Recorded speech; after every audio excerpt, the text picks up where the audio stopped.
نحمد و نصلی علی رسولہ الکریم۔ قابل احترام راہ حق کی بہنوں بیٹیوں، السلام علیکم رحمۃ اللہ وبرکاتہ۔ اعوذ باللہ السمیع العلیم من الشیطان الرجیم من حمزہ ونفخہ ونفثہ، لا حول ولا قوۃ الا باللہ العلی العظیم۔ رب اشرح لی صدری ویسر لی امری واحلل عقدۃ من لسانی یفقہوا قولی۔ اعوذ باللہ من الشیطان الرجیم، بسم اللہ الرحمن الرحیم۔ سورۃ انزلناہا وفرضناہا وانزلنا فیہا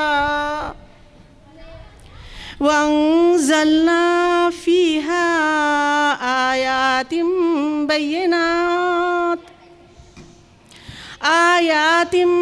بینات لعلکم تذکرون۔ الزانیۃ والزانی فاجلدوا کل واحد منہما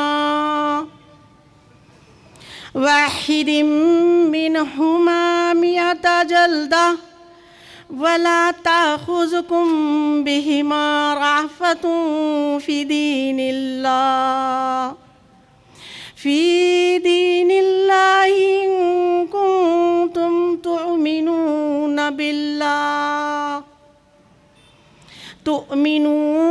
باللہ والیوم الآخر وَلْيَشْهَدْ عَذَابَهُمَا طَائِفَةٌ مِّنَ الْمُؤْمِنِينَ۔ الزَّانِي لَا يَنكِحُ إِلَّا زَانِيَةً أَوْ مُشْرِكَةً وَالزَّانِيَةُ لَا يَنكِحُهُمَا إِلَّا زَانٍ أَوْ مُشْرِكٌ وحرم ذلك على المؤمنين والذين يرمون المحصنات ثم لم يأتوا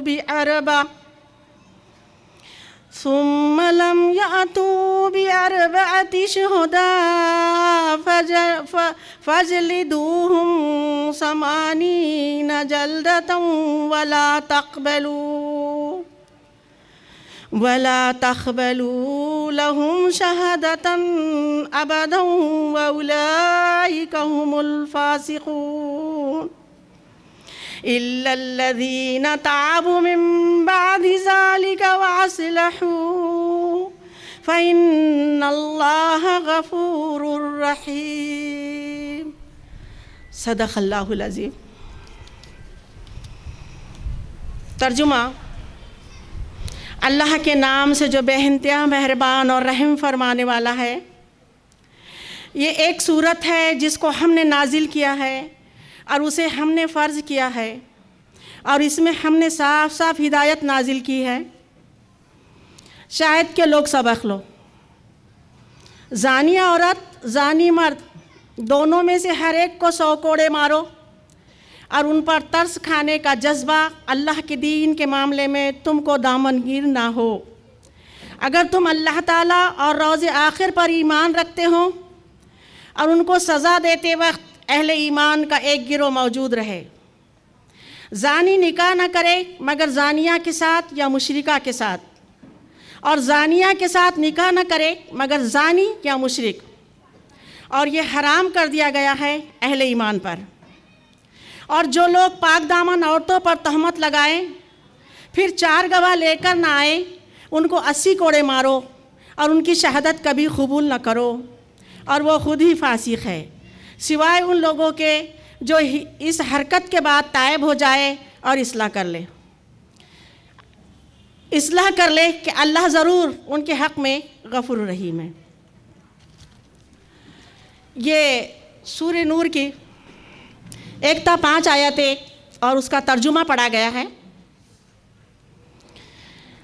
الحمدللہ یہ سورہ نور شاہدی زندگی میں کبھی ہم نے اتنے تفصیل سے اس کا مطالعہ کیے ہوگے، لیکن کہ اللہ تعالیٰ نے ایسے مواقع سامنے لایا اس مہم کے تحت کہ بہت باریکی کے ساتھ اس کا مطالعہ کیا گیا، تو بہت سی باتیں، بہت سے احکامات جو ہمارے سامنے آئے، جو ابھی تک زندگی میں ہم نے ان چیزوں کو سمجھنے کی کوشش نہیں کیے تھے۔ یہ اللہ تعالیٰ کا اتنا بڑا احسان ہے کہ اللہ تعالیٰ نے سب سے پہلے تو ہم کو خواب غفلت سے بیدار ہونے کے لیے، وہ شعور ہمارا بیدار ہونے کے لیے اللہ تعالیٰ نے یہ موقع ہم کو دیا۔ جب ہم سورہ نور کا مطالعہ کرتے ہیں تو آئیے ہم دیکھتے ہیں کہ سب سے پہلی چیز جو سورہ نور نازل ہوئی وہ حالات تھے، وہ زمانہ تھا کہ کچھ آیتیں حضرت عائشہ رضی اللہ تعالیٰ عنہ کی شان میں نازل ہوئی، اور اس سورہ نور کو اللہ تعالیٰ کیا کہہ رہا ہے پہلی آیات میں کہ یہ ایک سورت ہے۔ حالانکہ سورت تو 114 ہے اس قرآن میں، مگر اللہ تعالیٰ کوئی خاص باتیں بتانا چاہ رہا ہے اس سورے میں، اور کچھ احکامات ہیں اور بہت سخت ہے اور بہت ضروری ہے۔ تو دیکھتے ہم کہ یہ سورے میں اللہ تعالیٰ کہہ رہا ہے کہ اس کو ہم نے نازل کیا، نازل کرنے والا نعوذ باللہ کوئی دوسرا نہیں ہے، الفاظ بھی رب العالمین کے ہیں اور احکام بھی اس آقا کے ہیں۔ اور کیا اللہ تعالیٰ کہہ رہا ہے کہ ایسی بات نہیں ہے کہ تمہارا دل چاہے تو مانو ورنہ نہ مانو، تمہارا دل جو چاہے وہ کرتے پھرو، ایسی بات نہیں ہے، بلکہ جو آقا نے یہ پوری کائنات بنایا اور پورے انتظامات چلا رہا ہے، اس کی گرفت اتنی مضبوط اور اتنی خطرناک ہے کہ جب ہماری نافرمانی پر وہ پکڑے گا تو اس کے پکڑ کے بعد وہ کوئی چیز نہیں رہے گی کہ ہم کو چھڑا سکے اس کی پکڑ سے۔ اسی لیے اللہ تعالیٰ نے پہلے ہی وارننگ احکامات دے دیا کہ تم اس کے خلاف ورزی نہ کرے۔ پھر اس کے ساتھ ہی یہ بات بتائی گئی ہے کہ کچھ ایسی بات نہیں کہ منہ گھم میں رکھی گئی ہیں باتیں، احکامات اس میں کہ پڑھنے والوں کو سمجھ میں نہیں آتا۔ اللہ تعالیٰ کہہ رہا ہے صاف صاف واضح الفاظ میں، ہم نے تم کو سمجھا دیا ہے کیا ہے۔ اس لیے بہت ضروری لازمی ہے کہ ہم اس سورے کو سمجھتے ہوئے یہ دیکھیں کہ اس سورے میں اللہ تعالیٰ نے وہ احکامات دیے ہیں زانی مرد کے لیے، زانی عورت کے لیے 100 کوڑوں کا حکم نافذ کر دیا گیا۔ پھر اس کے بعد کوئی جھوٹا الزام لگاتا ہے 80 کوڑوں کی سزا مقرر کر دی گئی ہے۔ پھر اللہ تعالیٰ یہ کہہ رہا ہے کہ اے مومن مردوں اپنی نگاہیں نیچی رکھو، اے مومن عورتوں اپنی نگاہیں نیچی رکھو اور اپنی شرمگاہوں کی حفاظت کرو۔ نگاہوں میں بھی وہ چیز ہوتی ہے جو برائی تک پہنچاتی ہے، اس لیے سختی کے ساتھ حکم دیا گیا ہے۔ آگے جو بات کہی جا رہی ہے سورہ نور میں جو احکامات ہے وہ یہ، تم اپنے سینوں اور سروں کو ڈھانپے رکھو۔ گھروں میں تم اپنے گھروں میں سینے اور سروں کو ڈھانپے رکھو اور باہر نکلنے پر آنچل ڈال لیا کرو۔ پھر اس کے ساتھ ہی محرم اور غیر محرم کے احکامات بتا دیے گئے واضح طور پر کہ تمہارے محرم کون ہیں اور غیر محرم کون ہیں۔ اس سے پہلے سورہ احزاب نازل ہو چکی، اس کے کچھ مہینوں کے بعد سورہ نور نازل ہوا۔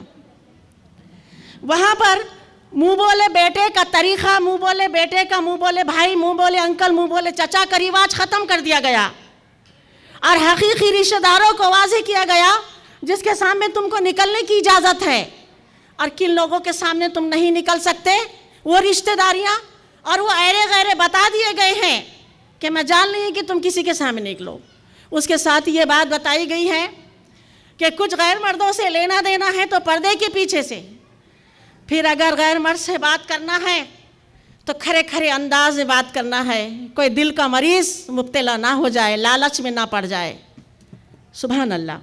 پھر دیکھیں گے ہم آگے بڑھ کے کہ اس سورہ نور میں جو احکامات دیے گئے ہیں وہ یہ کہ تم اپنے پاؤں زمین پر مارتی ہوئی نہ چلو۔ پھر اس کے ساتھ ہی کسی کے گھر جاؤ تو اجازت لیے بغیر نہ جاؤ۔ پھر اس کے ساتھ ہی اگر تم کو اجازت نہ ملے اور جل کے کڑ کے واپس نہ آؤ بلکہ خوشی خوشی آؤ۔ اس سورہ نور میں ان مبارک ہستیوں کے خوبصورت اخلاق کو ہمارے سامنے رکھا گیا۔ محمد صلی اللہ علیہ وسلم کی زندگی جو سورہ احزاب میں آپ پر پروپیگنڈا کیا گیا تھا، اس کے بعد ہماری ماں حضرت عائشہ رضی اللہ تعالی عنہ کے بارے میں جو فتنہ پھیلایا گیا پورے مدینے میں، کیا خوبصورت اخلاق ہمارے سامنے آئے۔ اس کے بعد ان کے والد ابو بکر صدیق رضی اللہ تعالی عنہ، جو اللہ واضح طور پر کہہ رہا ہے کہ تمہارے اندر کا ٹولہ ہے بدنامی کرنے والا، لیکن حضرت ابو بکر صدیق رضی اللہ تعالی عنہ جن کی کفالت کرتے تھے، انہوں نے کہہ دیا کہ آئندہ کے بعد میں کسی کی سرپرستی نہیں کروں گا۔ فوری اللہ کا حکم آ گیا کہ اللہ جن لوگوں کو پسند کرتا ہے ان کو زیبا نہیں دیتا۔ ایسی قسم کھا بیٹھنا۔ حضرت ابو بکر صدیق رضی اللہ تعالیٰ عنہ پھر کہتے ہیں نہیں، میں پہلے کی طرح احسان کروں گا اور اس سے زیادہ کروں گا۔ سبحان اللہ۔ یہ اخلاق کی یہ نمونے ہمارے سامنے ان مبارک ہستیوں کے رکھے گئے ہیں تاکہ ہم سبق لیں۔ پہلی آیات میں اللہ تعالیٰ کہہ رہا ہے واضح اور صاف صاف احکامات ہم نے تم کو بتا دیے تاکہ اہل ایمان اس سے سبق لے۔ اور یہ احکامات جو دیے گئے ہیں وہ اس لیے کہ ہمارا معاشرہ ان تمام فتنوں سے پاک رہیں، ہمارا معاشرہ تمام برائیوں سے پاک ہو جائیں، اس طرح کہ ہم ان احکامات کو اپنے دلوں پر نافذ کریں، اپنی زندگیوں پر نافذ کریں، اپنے گھروں میں اور اپنے معاشرے میں نافذ کریں، تاکہ ہماری وجہ سے معاشرہ بنتا ہے۔ اور آج کا جو معاشرہ جس دور سے گزر رہا ہے روز روشن کی طرح اس معاشرے کے حالات ہمارے سامنے ہے۔ اب ہم کو یہیں پر رک کر غور فکر کرنا چاہیے کہ یہ سورہ نور ہم کو جو سبق دے رہا ہے، ہم میں سے ہر ایک یہ حوصلے کے ساتھ اب کھڑے ہو جائے اور یہ طے کر لے اور یہ عزم کر لے کہ انشاءاللہ تعالیٰ اس سورہ نور کو ہم اپنے سامنے رکھیں گے اور انشاءاللہ تعالیٰ اس احکام کے مطابق ہم اپنی زندگیاں گزاریں گے، تاکہ ہماری اولاد اور اولاد کی اولاد اور نسلیں تک کے انشاءاللہ تعالیٰ ہماری اس عمل سے سرفراز ہوتے رہے۔ تو یہ بہت سارے احکامات اور بہت ساری باتیں ہیں، لیکن کہ کچھ وقت کے لحاظ سے ضروری تھا تذکرہ کرنا۔ اللہ سے دعا ہے کہ اللہ تعالیٰ مجھے آپ کو سب کو جو کہے ہیں سنے ہیں عمل کی توفیق عطا فرما، عمل سے ہمارے زندگیوں کو پر نور کر دے۔ اللہ ہم سے راضی ہو جا اور اللہ ہماری مدد فرما۔ وآخر الدعوانا الحمدللہ۔